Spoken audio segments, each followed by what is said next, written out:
Well, let's bring into the conversation Tom Høyem, who is the former Danish Minister for Greenland. He joins us from the outskirts of Berlin. Thank you very much indeed for joining us, Mr. Høyem.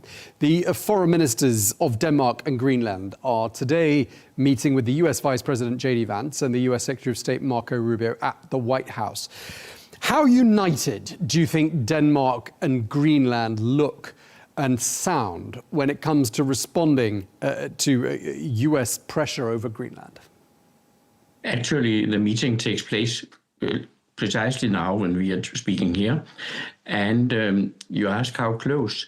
2 days ago in Copenhagen, the leader of the government in Greenland, Jens Frederik Nielsen, and the Danish Prime Minister, Mette Frederiksen, they gave a press conference, and the leader from Greenland said, we are 100% together with Denmark. We are a part of the Kingdom of Denmark, and we want to stay as a part of the Kingdom of Denmark, and we do not want in any way to be Americans.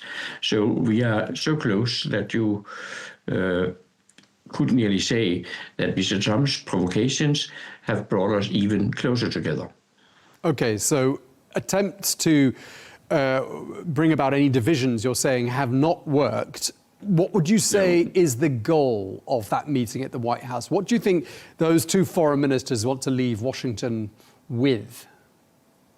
Well, it's very strange with this whole provocation and this whole debate because Mr. Trump says two things. He says he would like more military in the Arctic area because the Arctic area is such a high-risk area. We, Denmark, Greenland, we say, yes, please. We would also like more military there. And we have ourselves, Denmark, invested more than 4 billion euro in military the last years.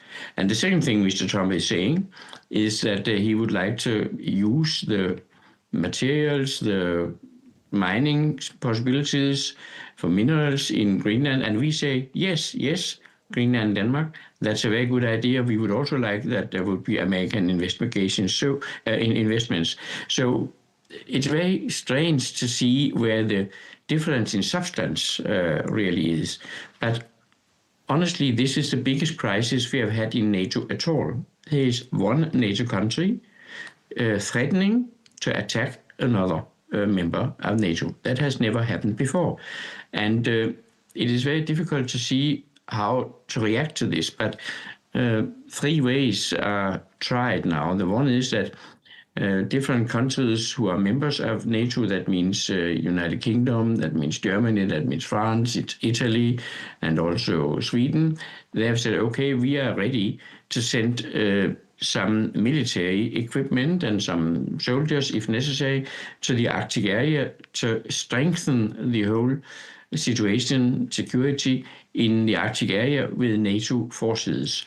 That's the one thing we have done.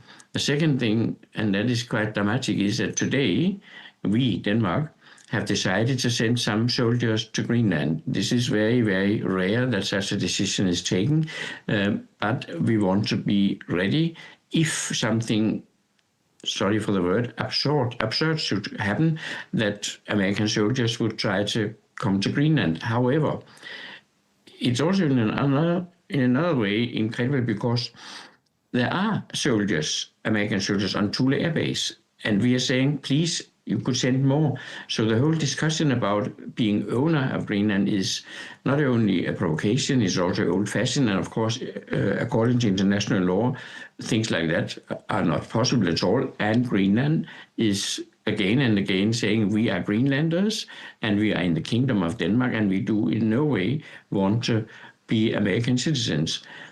Okay. I mean, Mr. Trump's argument is that if the United States doesn't seize control of Greenland, then Russia or China will. How do you respond to that argument? But we are responding saying, yes, please. And I will tell you a little experience from history.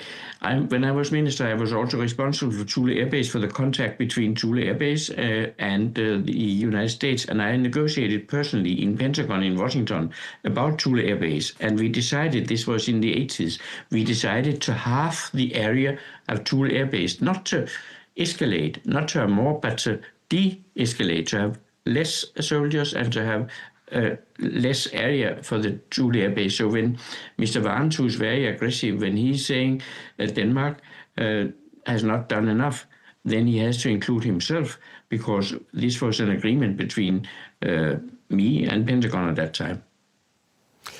Do you see a situation where, I mean, you've talked about Danish soldiers being deployed to Greenland. I mean, do you think it's likely that we could see a military confrontation between two NATO allies over Greenland?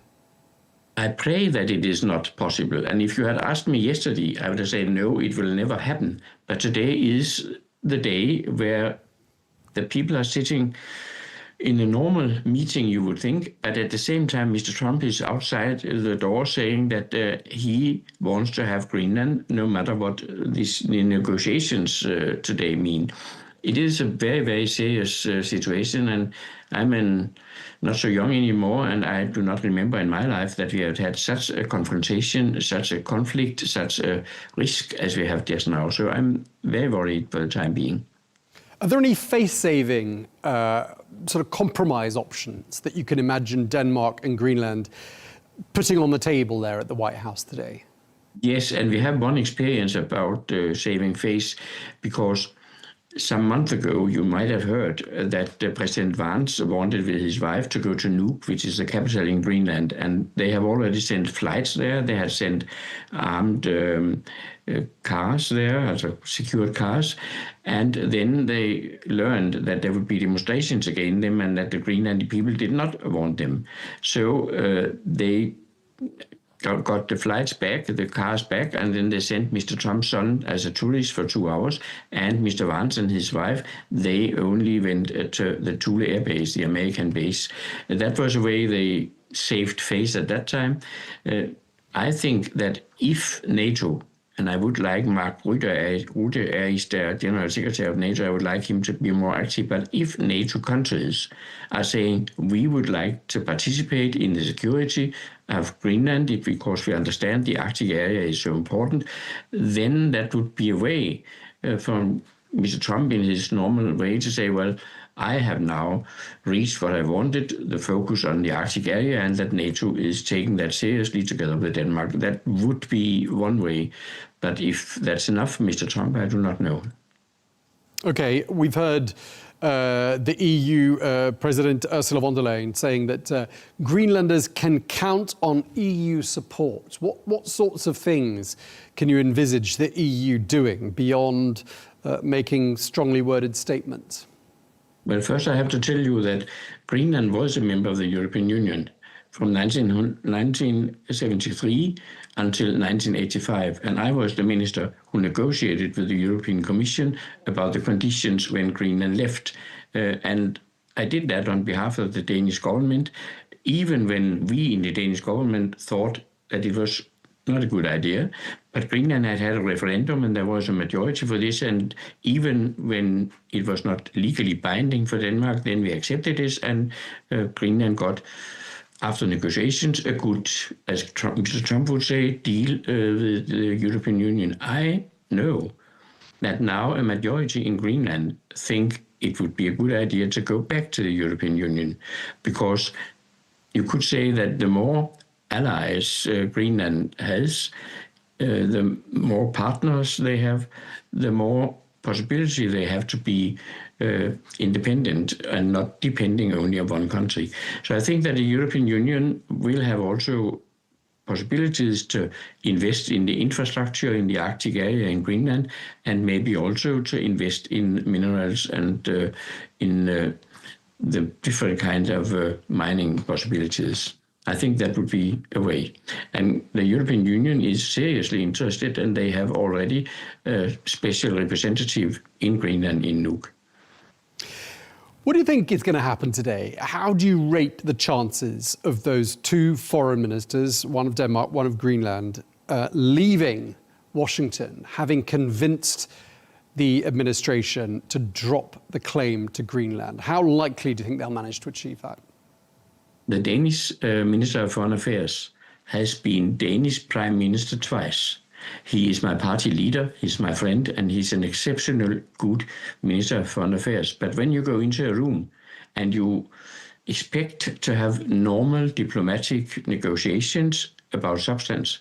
And you meet a man, not Mr. Rubio, the Minister of Foreign Affairs, he is also himself a diplomat and he knows also how to negotiate. But when Mr. Vance himself has invited himself, because he was not planned at the beginning, and now he's the host of this meeting, then I simply can't foresee what is going to happen, because Mr. Vance has again and again threatened and been very provocative, both towards the European Union, towards Denmark and towards Greenland.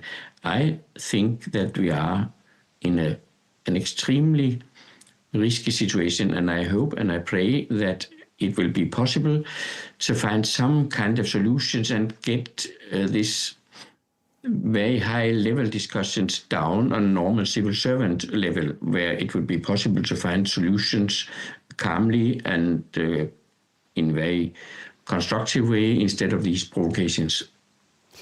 We're about 11 months on from the infamous showdown in the Oval Office between President Trump and Vice President Vance and the Ukrainian President Volodymyr Zelensky.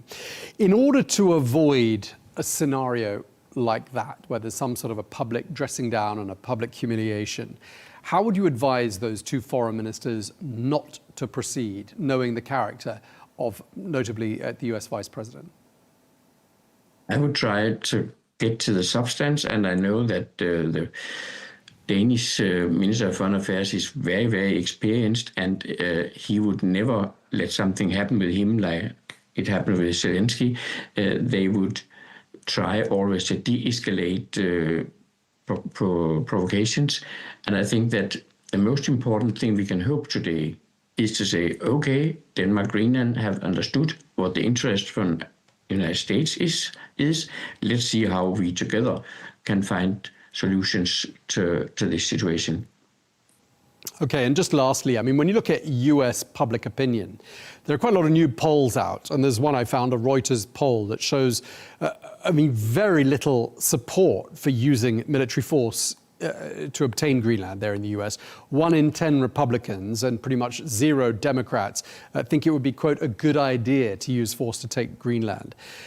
How significant do you think that is? That is quite significant, and that is also a way to handle this situation, because today, when we are talking here, there are 10 senators from Washington in Denmark, in Copenhagen, talking with their colleagues, the Danish politicians. And I think that this is a way, because at that level, normal politicians will speak in a completely different and hopefully constructive way than the president is speaking. Do you think the argument that NATO would be essentially dealt a death knell by such a move is going to be the strongest argument that can be used by those visiting foreign ministers? Yes, I really think, because if you have a NATO which implodes, really, then the whole Western world is in risk, because then all normal ways of negotiating and dealing with things would disappear. So I think that is a very strong argumentation to say NATO can take over here, NATO can be strong in the Arctic area, NATO can fulfill some of the wishes United States have, and which, as I said at the beginning, actually are the same wishes we have, Greenland and Denmark. Okay, well, we really appreciate you taking the time to speak to us. Thank you very much indeed. Tom Høyem, former Danish Minister for Greenland. Thank you, sir.